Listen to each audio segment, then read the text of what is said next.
Evening, folks. Brian here, Geomagnetic Earth Watch on Saturday, January 21st, 2023. On my drive this morning, my drive talk, I said that I would try and put together a more simplified explanation of pole shift, which should not be used. That is an incorrect definition statement. So I'm going to take what everybody's been seeing and I'm going to interject some common sense, some critical thinking, some maturity, some wisdom, and I will remove the fear porn,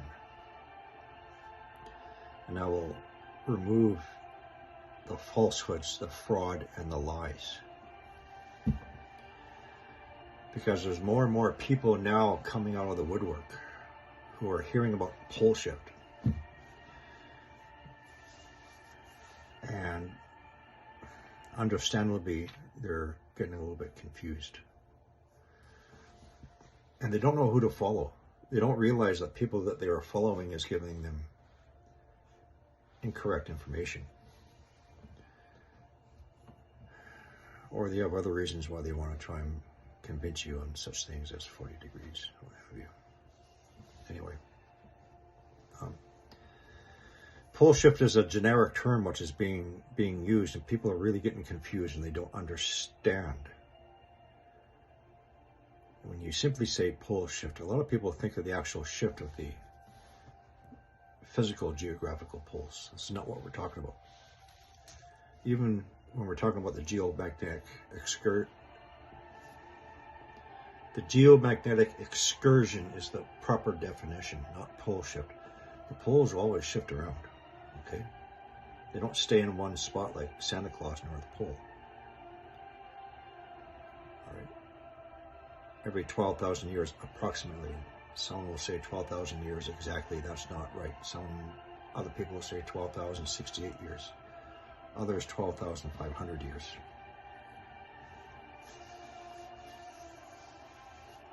But let's just say every 12,000 years, our geomagnetic poles will go on an excursion, leaving their former relatively stable position.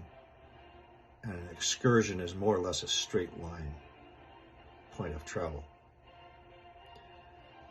So when we're talking about magnetic north was last more or less stable in Nunavut, Canada, until approximately 1903, which at that time it began its straight of line excursion trip heading in the direction of Siberia. So a lot of people are being misled or confused when they listen to the wrong people. They're led down the wrong path of understanding.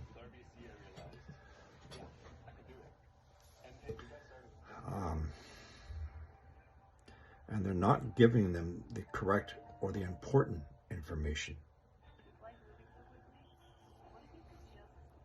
Using such terms as pole flip, pole shift. The pole shift groups out there. Okay, there's two things, folks, that happen. Every 12,000 years, our geomagnetic poles go on an excursion. It can last anywhere from 1,000 years to 10,000 years. And then every approximately 300,000 years, it goes to a complete pole reversal. The last one being 780,000 years ago. Let's stick with the geomagnetic excursion because that is what we're going through right now.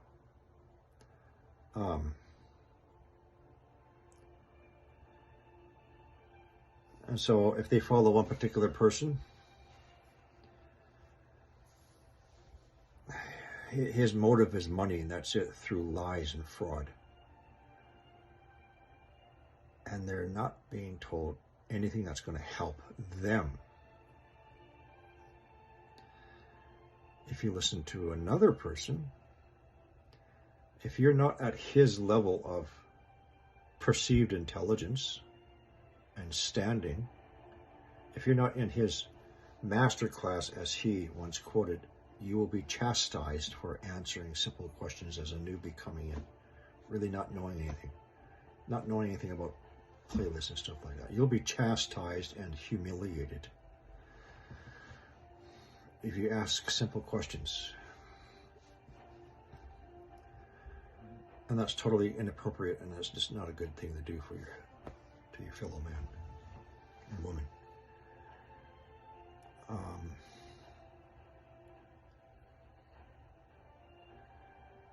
So don't automatically take everything for granted, okay? As something as serious as the geomagnetic excursion and its effects on our planet and its inhabitants. Take some time to do your own research, your own homework. All right. For example, if someone proposes something like,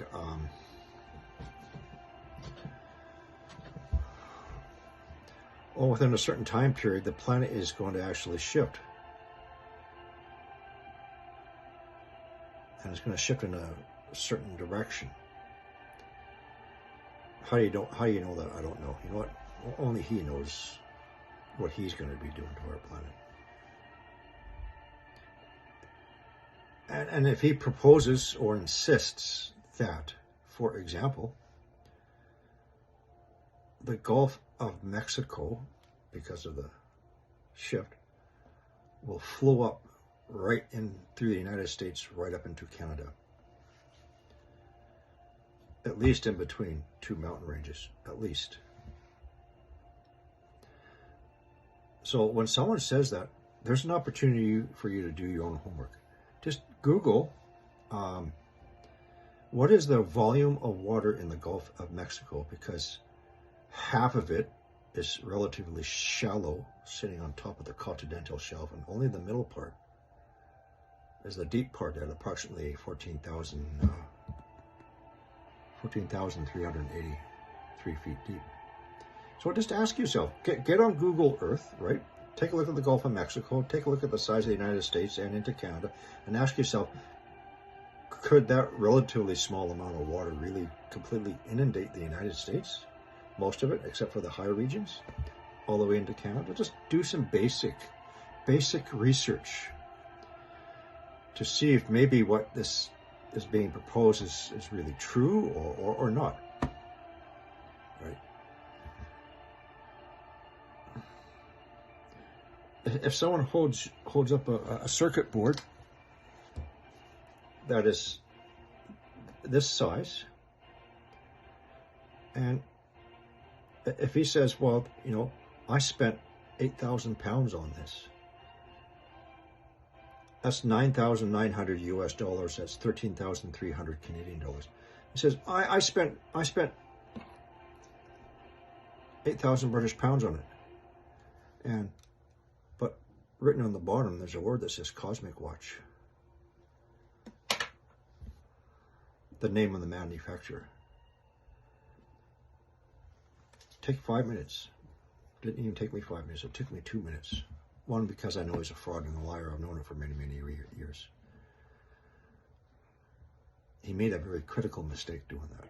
A stupid mistake. Take 5 minutes. Who's Cosmic Watch? Wow. Google, how long does it take to make your own homemade muon detector?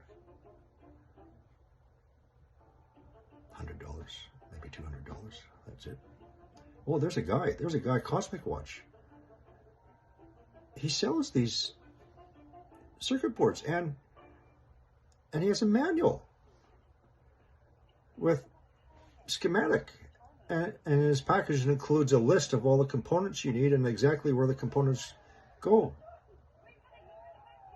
Wow, a child can do that. So can a perfume salesman. Don't take everything for granted, all right, as fact, okay? Especially if you're going to be donating money to these people, all right?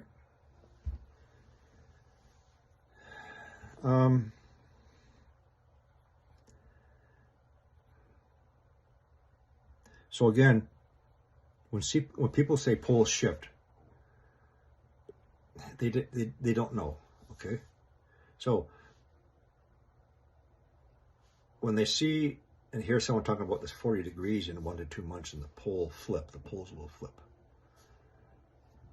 Then when they listen to someone else talking about Earth's cataclysmic cycles, right? They start getting freaked out and panicking. The geomagnetic excursion is a very serious cyclical event that will affect all life on our planet to one extent or another. And yes, it is an extinction level event of some species, including the weakest species of all on this planet.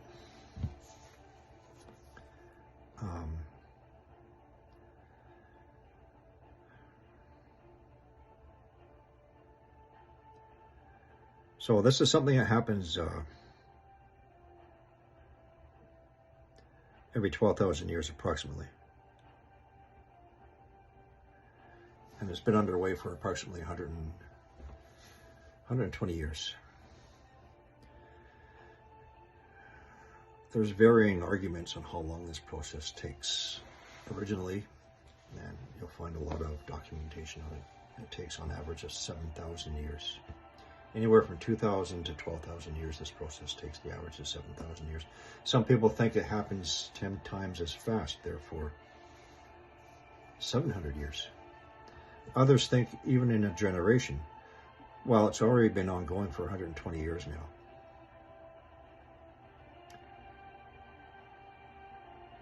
So,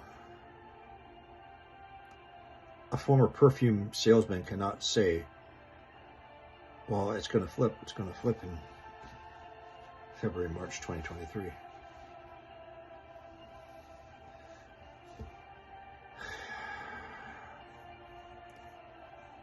I'm the only one who has the equipment who's tracking this. The British government doesn't have any knowledge or tracking it. The European government doesn't have any equipment. The Canadian government is not monitoring it. The United States government is not monitoring it. NOAA is not tracking it. NASA is not tracking it. But I used to be a perfume salesman, and I'm the only one who's making this equipment in the entire world. Give me money.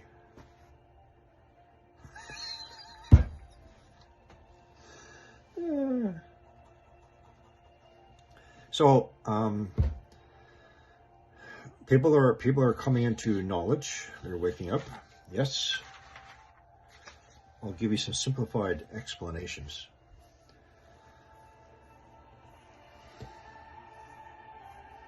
Of what things are. So I have to back up to the very beginning. And I add in words so people understand. If I just simply say magnetosphere, they have no idea.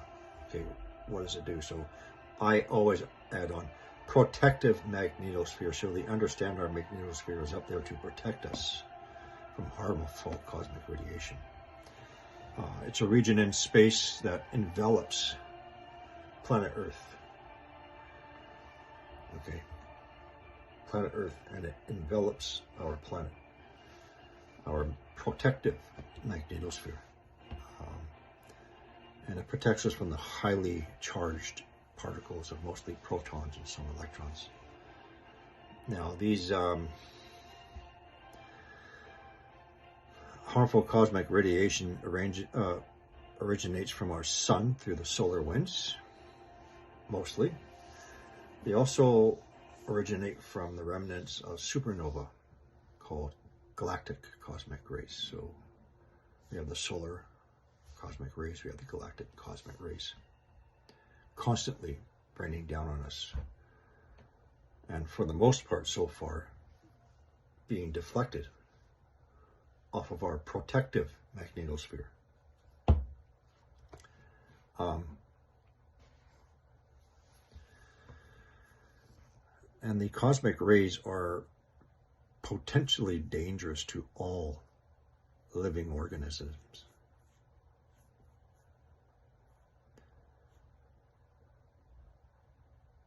And indirectly, they would burn us to a crisp if we didn't have our protective magnetosphere protecting the planet and all of its living organisms.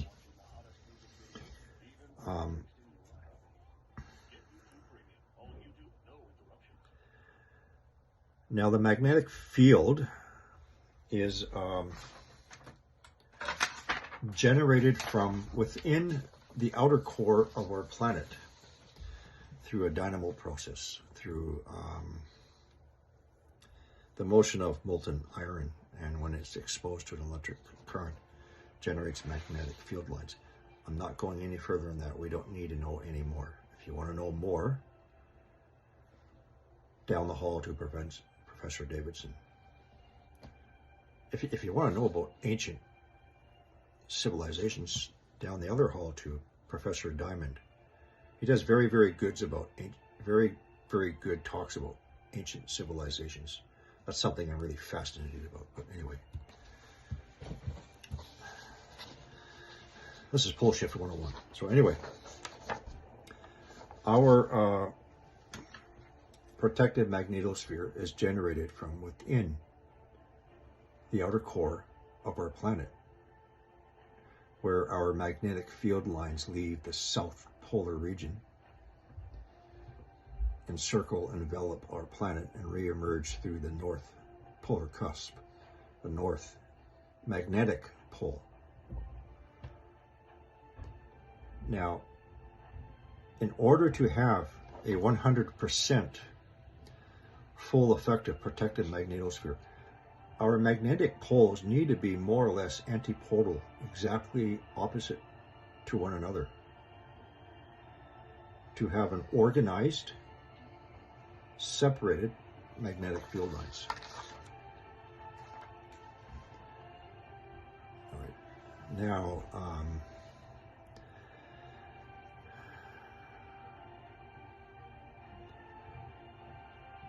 when we have an excursion, some very quick improvised explanations here. One moment, please. I'm just going to butcher an orange. This is Planet Orange. I didn't thoroughly prepare this, but this is Planet Earth. Okay.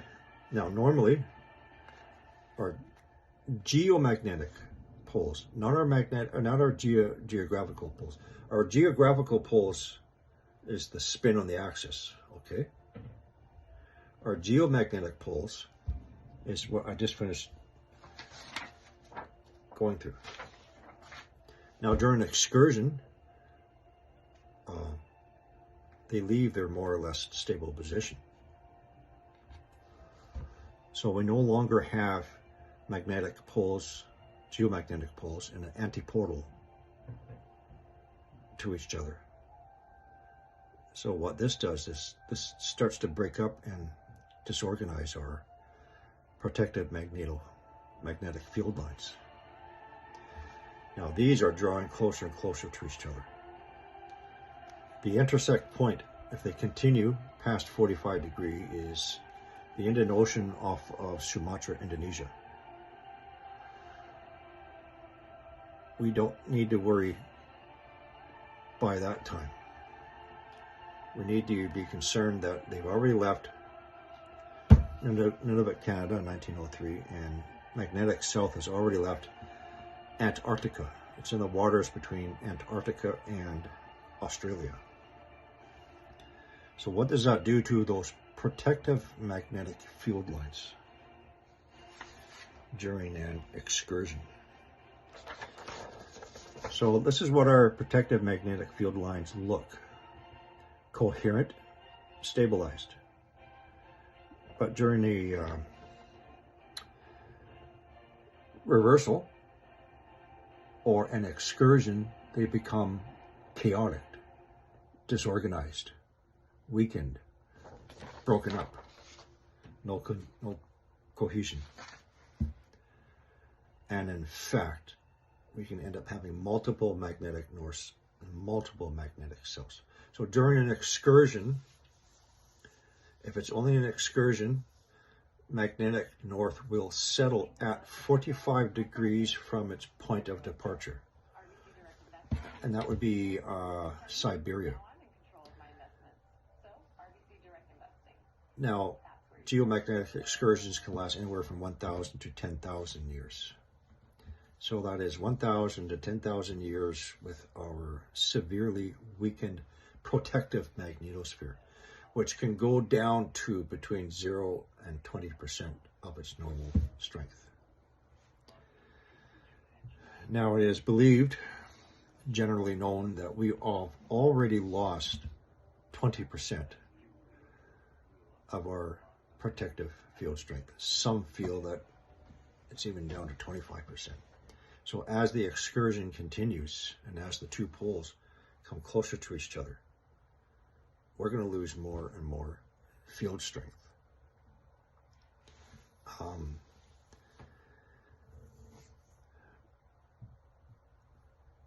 And again, the purpose of the magnetosphere is to protect us from those very dangerous cosmic rays. Now, a lot of people will dance around this subject and they'll only say, well, you know, it'll affect our spacecraft and it'll affect our satellites. You know, it'll probably affect our grid, but what about us, right?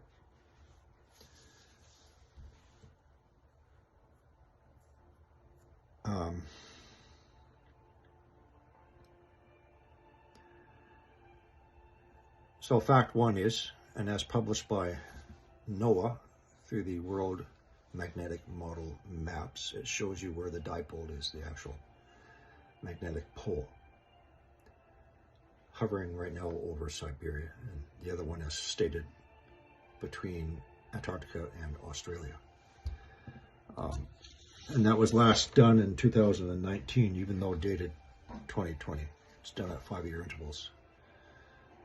Because in fact they are moving fairly rapidly. We are not going to see the next updated to the public. They can't let us know, right?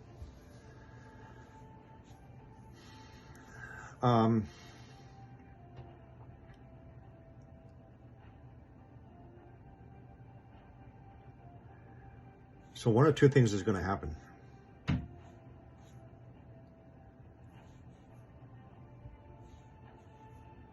One of three things is going to happen. It can stop and just go back home to where it was.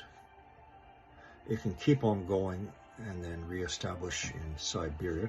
The other one, magnetic south, being the South Atlantic anomaly over South America, could be a second magnetic south somewhere in the Indian Ocean. And in fact, we can have 6 or 8 magnetic pole regions, which would really, I don't know if you can see that very well, really mess things up, leaving some regions less protected than other areas. And no, we don't know which area. Okay. When you have multiple magnetic poles, just really wreaking havoc with our magnetic field lines, some areas are going to get a lot more radiation coming in. Other areas are going to be a little bit more protected.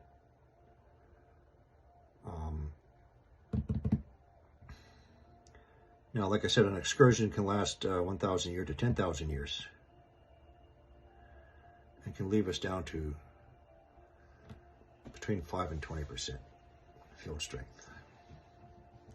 Now, if the way people are acting right now, we have maybe 75 to 80% field strength right now. Please keep in mind that all it takes is one large solar flare, like the Carrington event in 1859, to slam into our Earth and give magnetic north another swift kick in the butt. So there's an unknown variable right there. I'm going to try and keep this down to about 40 minutes.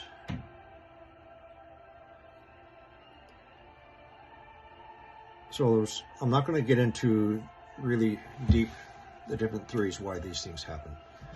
There could be inherent changes going on. It's all part of the internal process that happens every 12,000 to 12,500 years. Its own biological clock.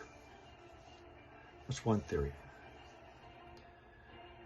Another theory is an external influence with an external powerful enough magnetic field influence that comes around and visits us every 12,000 years. Maybe it's a large planet.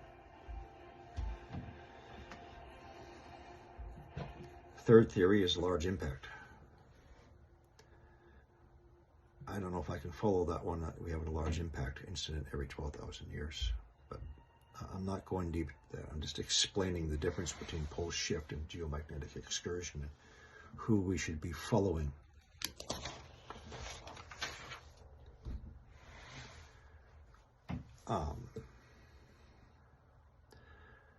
And next there's the geomagnetic reversal, the full reversal, and we don't need to go into that.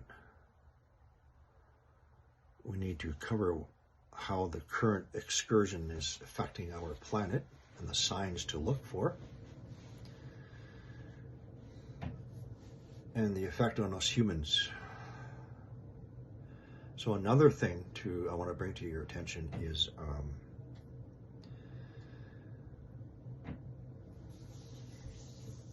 our ozone layer protects us from harmful ultraviolet radiation. There's 3 levels: UVA, which reaches us, a little bit of irritation, sunburn. UVB, that gets down through our skin, that can cause some cancer. The highest and most dangerous level is UVC, which is supposed to stay out there protected by our ozone layer. However, and this is a serious complication, the cosmic rays coming through, when they reach the atmosphere and interact with the nuclei of the atmospheric atoms, a process takes place and creates a secondary showering effect of muons. That breaks down the ozone layer. The cosmic rays breaks down the ozone layer, all right? Therefore allowing increased levels of UVC, and that's what's been burning a lot of our plants. Right, so we have the cosmic rays, or the secondary showering particles, highly energetic particles. Remember, our brain and our heart, but our brain operates off of electrical as well as chemical impulses. You introduce highly charged particles to our brain, well, you're going to go wacko, loony. You're going to have those neurological effects I was talking about: the headaches, the migraines, the dizziness, the vertigo, the tinnitus. Neuropsychological, behavioral changes your thought process, cognitive functions, fits of rage, wars, acts of violence.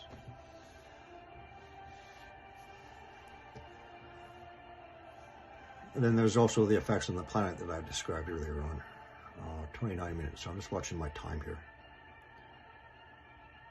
So be careful, please, of who you watch out there, all right? And if someone exposes someone as a fraud and is a liar, do your follow-up.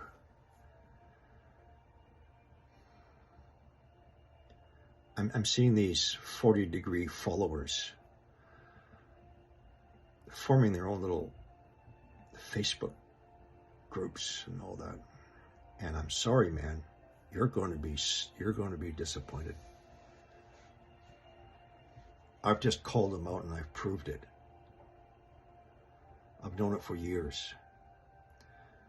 There's something really, really screwed up inside that man's head. Everything that he says about someone else, he is describing himself. Okay?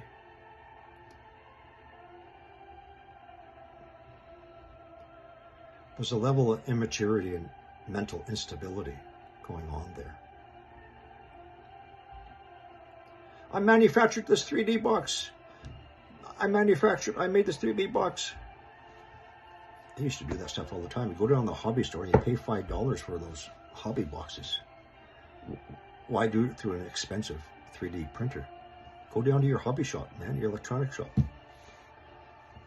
I should have brought them with me. I would have showed you. Don't be scammed, okay?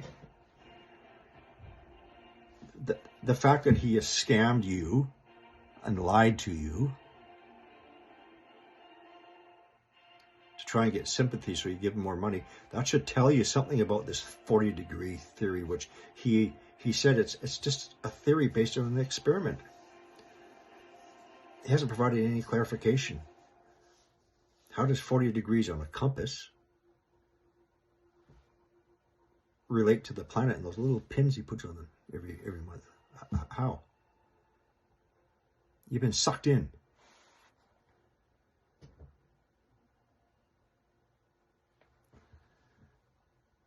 So, as I said since day one, I'm here to bring you some common sense, some rationale, some maturity, some wisdom. One of the many Earth Watchers out there. I want to see how our planet is responding now to the excursion. And once again, me personally, I line up my observation to Scripture on how everything's coming together very, very neatly to the book of Revelation and the beginnings of the earth pains and sorrows before we get into a tribulation period.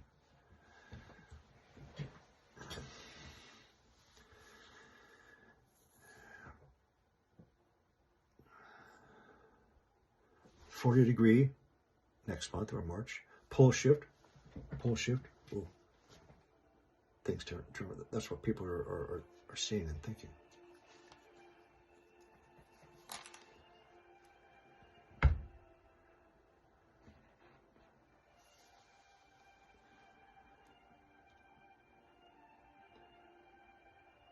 If you're into watching Earth's cataclysms and stuff like that, that's fine.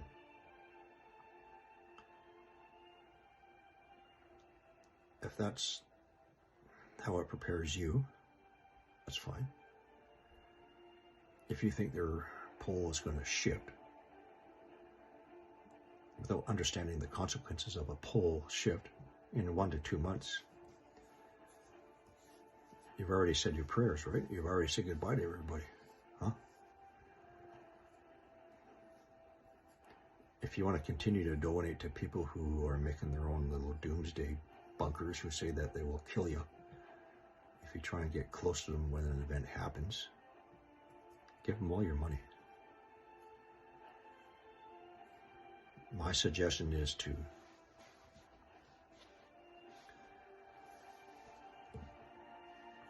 prepare yourselves and your families and do as I said before in my drive.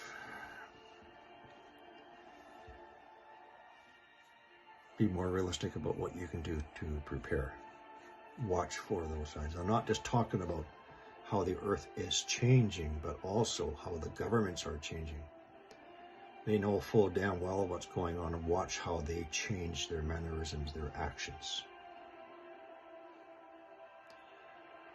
I am very curious for the real reason why the Prime Minister of New Zealand suddenly decided to resign. I've stated this before. Watch your world leaders slowly start to resign and disappear. Who could be next?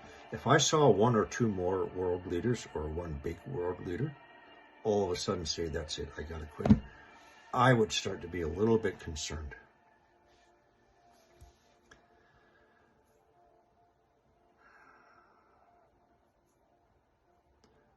Pay attention to your politicians.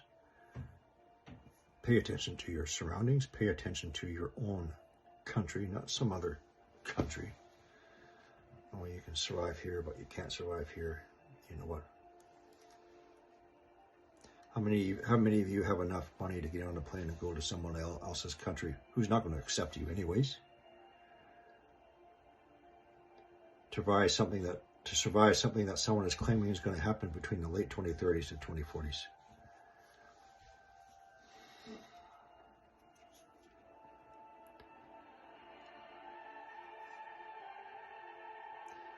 if someone projects himself to be some sort of YouTube God, that he's better than anybody else, including those who have a great many more years academically, professionals who have proved themselves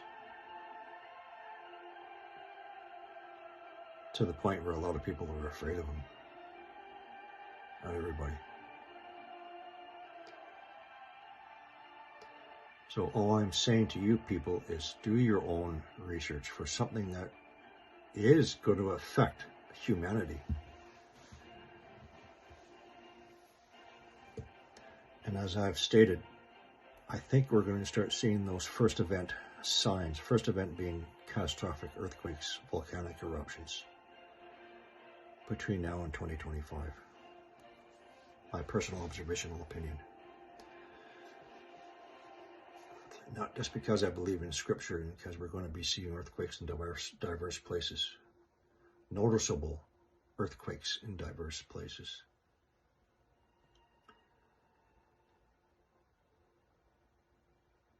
That's just me. So 36, 37 minutes, perhaps one more minute, a couple more minutes. Like I said, I just wanted to interject some common sense and some maturity and wisdom. Critical thinking.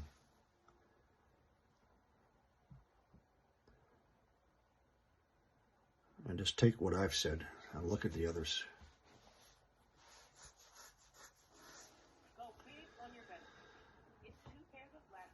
Go exploring your own backyard in your state or your province. Start doing it this spring. Start off by doing long country drives. Get out there.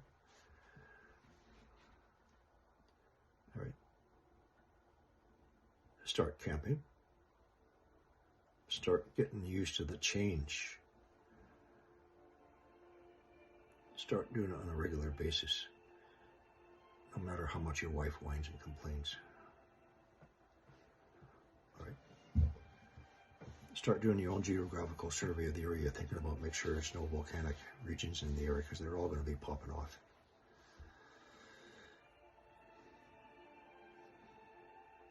You want to learn something, read the comments on these videos. You can learn more by reading the comments on someone's video. The steps that they've taken to prepare. And it is a huge, major mindset change. It is a life change. There is going to be a life change at the end. It's going to be a hell of a lot worse if you don't take these steps now and start changing the mindset. Not just taking practical steps and go out and exploring and start getting used to camping and all that stuff, man. It's a major, major shift. And like I said in a video a long time ago, it's like before people go in for an exam, they go in there and they're all stressed out and they're all sweating and they're in their books, right? What am I going to do? What am I going to do? Instead of, well, you should have been doing this for semesters before then. And you go there more relaxed. Yeah, I can handle this, no problem.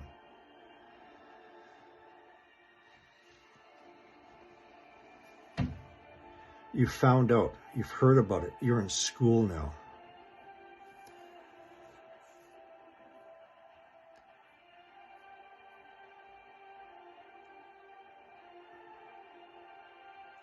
What more can I say? 39 minutes, 15 seconds. I hope this helps somewhat. Watch out for the frauds.